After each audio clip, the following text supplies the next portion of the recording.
दोस्तों graphic design के जो दो बहुत ही फंडामेंटल और बेसिक कॉन्सेप्ट्स हैं, आज हम उनके बारे में बात करने जा रहे हैं। वो हैं एलिमेंट्स ऑफ डिज़ाइन और प्रिंसिपल्स ऑफ डिज़ाइन। अगर आप ग्राफिक डिज़ाइनर हैं तो आपको एलिमेंट्स ऑफ डिज़ाइन और प्रिंसिपल्स ऑफ डिज़ाइन के हवाले से ना सिर्फ नॉलेज होना ज़रूरी है, बल्कि ये भी ज़रूरी है कि आप इन दोनों कॉन्सेप्ट्स को अपने डिज़ाइंस के अंदर डेली बेसिस पे प्रैक्टिस करें। दोस्तों एलिमेंट्स ऑफ डिज़ाइन और प्रिंसिपल्स ऑफ डिज़ाइन को समझने के लिए हम एक एग्जांपल को देखते हैं। फर्ज कर लीजिए कि आपको खाने की कोई डिश तैयार करनी हो। अब आपको कौन सी दो चीज़ें उसके लिए रिक्वायर्ड होंगी। नंबर एक, आपको चाहिए होंगे इंग्रेडिएंट्स और नंबर दो, आपको चाहिए होगी रेसिपी। जी हाँ, इंग्रेडिएंट्स आपको प्रोवाइड करेंगी वो मटेरियल जिसके ज़रिए आप वो डिश बना पाएंगे, और इसी तरह से रेसिपी से आपको वो तरीका मालूम होगा जिसके ज़रिए से आप उस डिश को तैयार कर सकते हैं। तो अगर डिज़ाइन के हवाले से बात की जाए तो एलिमेंट्स ऑफ डिज़ाइन जो हैं वो डिज़ाइन के मान लीजिए कि इंग्रेडिएंट्स हैं, जबकि जो प्रिंसिपल्स ऑफ डिज़ाइन हैं वो डिज़ाइन की रेसिपी है। दोस्तों बात करते हैं एलिमेंट्स ऑफ डिज़ाइन के हवाले से।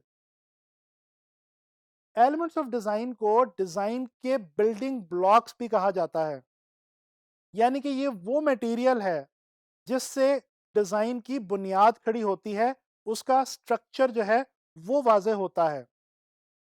दोस्तों डिज़ाइन के अंदर जो हमारे पास इंपॉर्टेंट एलिमेंट्स ऑफ डिज़ाइन हैं वो ये हैं: dot, line, shape, space, size, colour, texture और वैल्यू।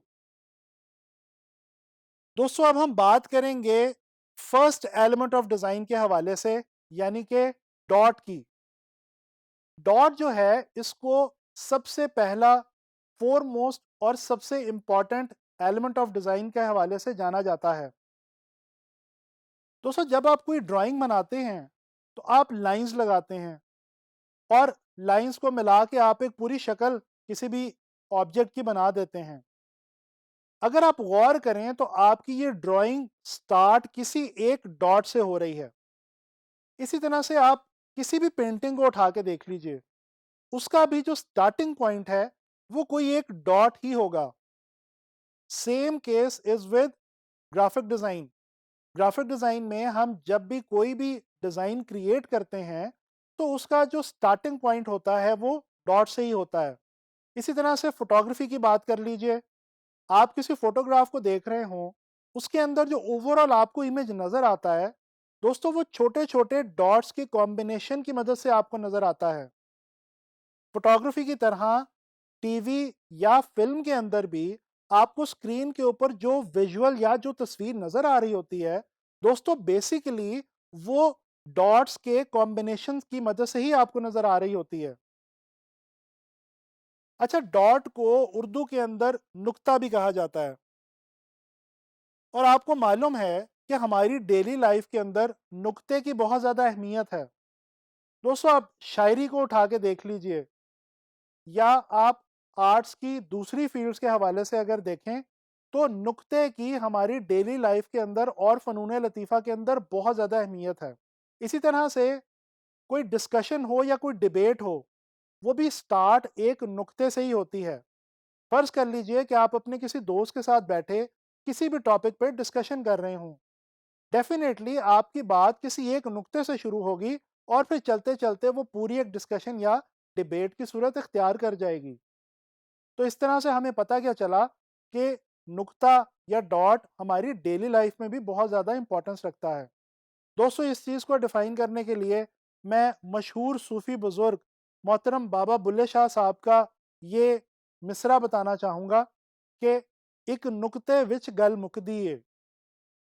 बाबा बुल्ले शाह साहब ने भी अपने इस मिसरे के अंदर कुछ यही बात बयान करने की कोशिश की है कि तमाम दुनिया के अंदर जो चीज़ें हैं वो एक नुक्ते पे ही डिपेंड करती हैं।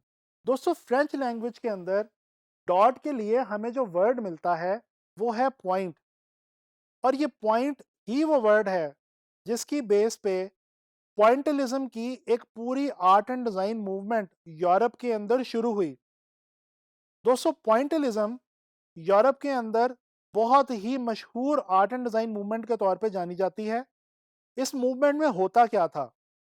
दरअसल इस मूवमेंट के अंदर काम करने वाले आर्टिस्ट और डिजाइनर्स डॉट्स की, छोटे और बड़े डॉट्स की मदद से अपनी पेंटिंग्स, अपने डिजाइन्स या आर्ट पीसेस बनाया करते थे। मिसाल के तौर पे जॉर्ज सरे, जो कि एक मशहूर पेंटर है, उनकी इस पेंटिंग को ही देख लीजिए। अगर आप इस पेंटिंग को गौर से देखें और क्लोजली इसका मुशाहिदा करें तो आपको पता चलेगा कि बेसिकली जॉर्ज सरे ने इस पेंटिंग को मुख्तलिफ बेशुमार छोटे और बड़े डॉट्स को कंबाइन करके बनाया है।